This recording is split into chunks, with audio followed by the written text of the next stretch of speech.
So if we're looking for some illustrations of how this economic model of trust is present in our everyday lives and maybe in the background and something we just don't think about that often, we can go into our pantries and find lots of examples where we are both reliant on the product because it's something we couldn't make, or maybe something we couldn't grow in season or off season or in the quantities that we'd want.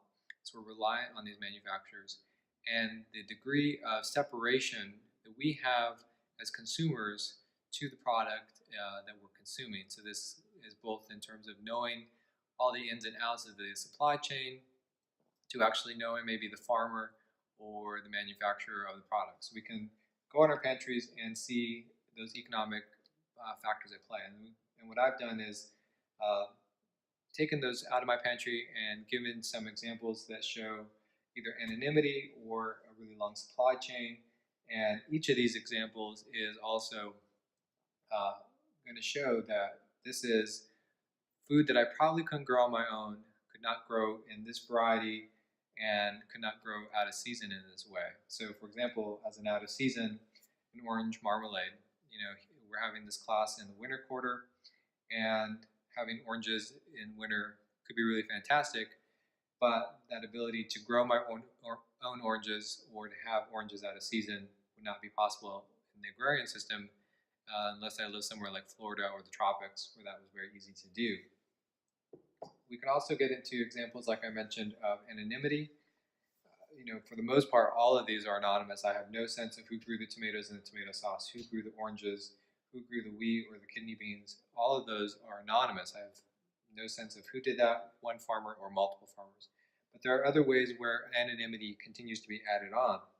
So for example, Trader Joe's is one brand, but lots of brands do private labeling, where they take a manufacturer of a particular product or a grower of a particular product and they put their own brand and their own label on it. So this is raw almond butter.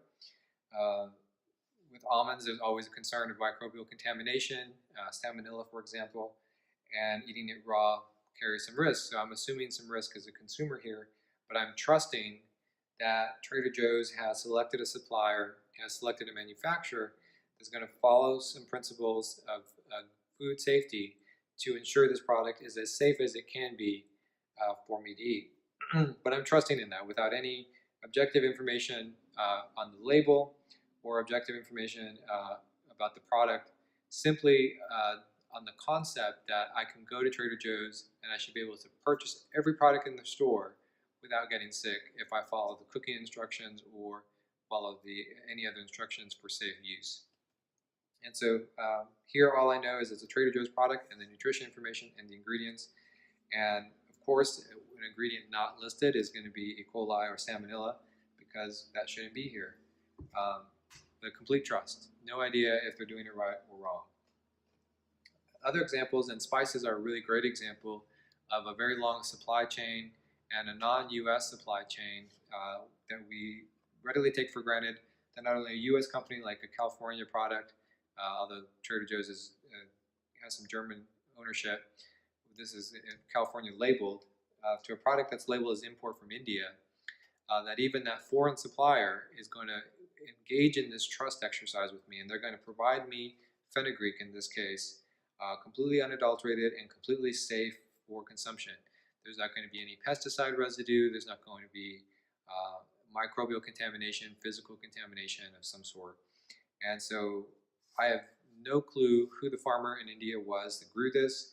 Again, if it was one or multiple farmers, who dried the leaves, who packaged them, who was the broker or the exporter.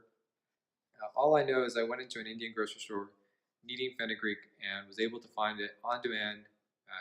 Whether there's a fenugreek season or not, I don't know, but I was able to find it exactly when I needed it and purchase it.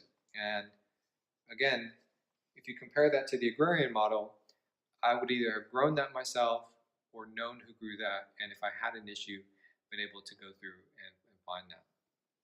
And so all of these products in some ways represent those concepts of trust and anonymity. And what we take for granted in our everyday lives is the degree of variety, the degree of quantity, and really the out of seasonness of what we eat. And so all of our food safety laws are driven at protecting this. There's both a social element to it because consumers may demand this sort of thing, and we can get into the social aspects of that when we get to that part of the course. But there's also an economic model. These companies are million and billion dollar companies, taking the Whole Foods brand, Trader Joe's brand.